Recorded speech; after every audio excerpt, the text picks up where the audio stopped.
Here at noon, I'm Brooke Hash. A new middle school is coming to West Louisville. The announcement made about 2 hours ago from Passport by Molina Healthcare, which is donating its property there at 18th and Broadway to JCPS. Our Ian Hardwick and photojournalist Jessica Farley were there for today's announcement. Ian, Superintendent Dr. Marty Polio said he was surprised as anyone to see a property bought for about $7 or $8 million to just be handed over so freely. Yes, he was surprised, but he says it's well needed to give students in West Louisville the resources they need to succeed. We're talking 90 years since the last middle school was built in this area. That's Western Middle School.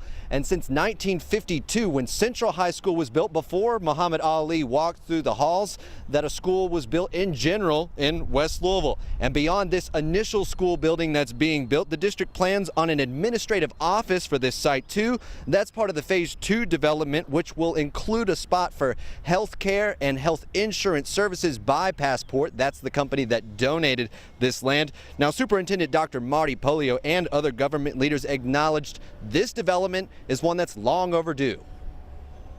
I'm just so excited about this and how this plot of land and this area has been transformed from the new YMCA to William Perry Elementary, and Blaine Hudson will now be behind us with a potential central office and a healthcare center. That is a complete change. Now, Hudson Middle School has been operating in a temporary space at a nearby elementary school, but with this, the principal is excited for a new learning environment to inspire West Louisville students for years to come. Now, that's going to entirely transform this area right after 18th and Broadway, which for the last 20 years has looked either empty or abandoned for the most part. I'm live in the California neighborhood. Ian Hardwick, WHAS11 on your side. Ian, thank you, and some good news there. Well, it is a yes from TARC on that JCPS partnership that will allow Louisville's transit drivers to work as school bus drivers for the district. Today's vote came from TARC's board of directors. Our Jose Alonso is joining us now. It's yet to be seen how individual drivers will take to this vote.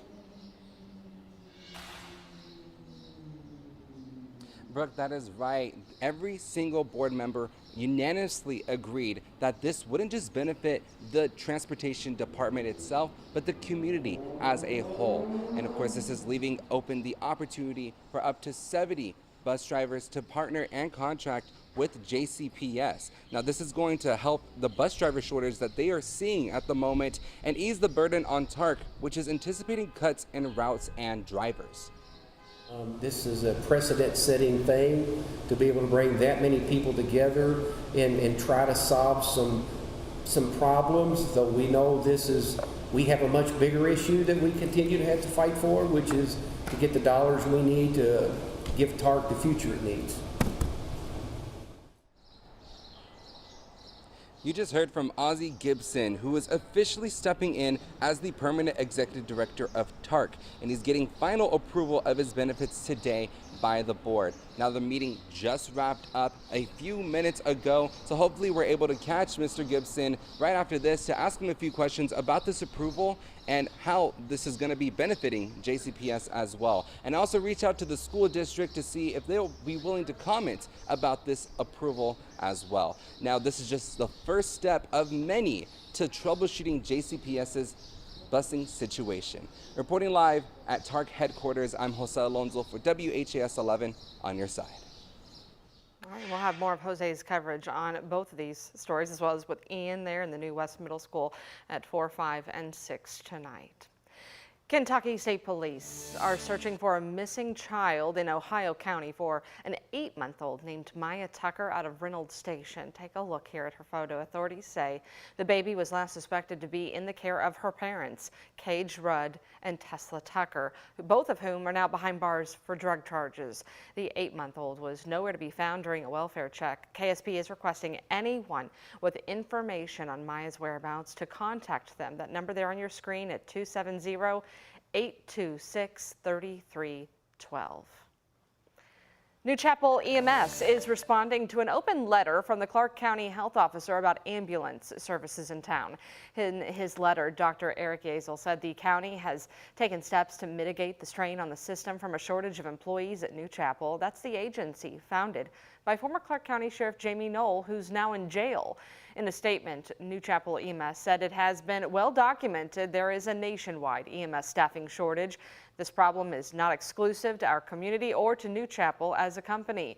It said it is working to recruit and retain staff.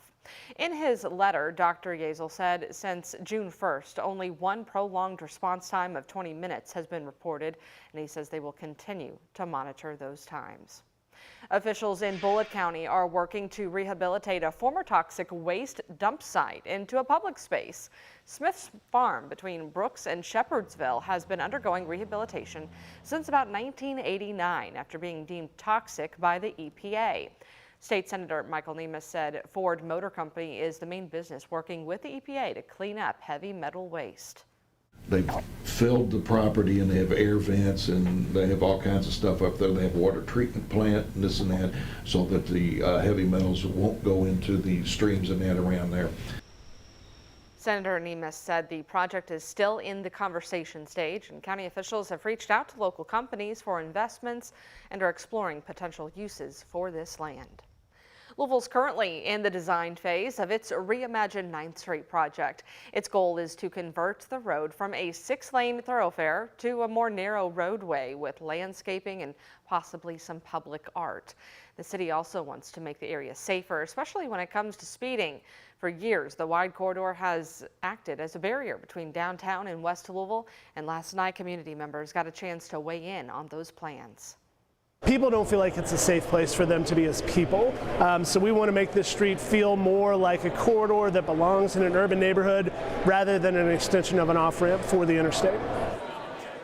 To give your feedback, you can fill out an online survey. We've got you linked up at WHAS11.com. For the second straight year, Kentucky is seeing a decrease in overdose deaths, according to the state's latest drug overdose fatality report. Nearly 2,000 Kentuckians died from a drug overdose last year. Kentucky's Governor Andy Beshear said that was down almost 10% from the year before, calling the progress a group effort. What a long way we have come together over this last decade. As we know this,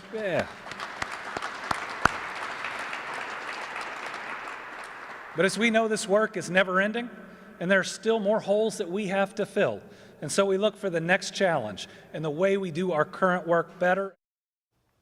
If you or a loved one is struggling with addiction, there are resources available 24/7. You can call the number there on your screen, 1-800-662-4357.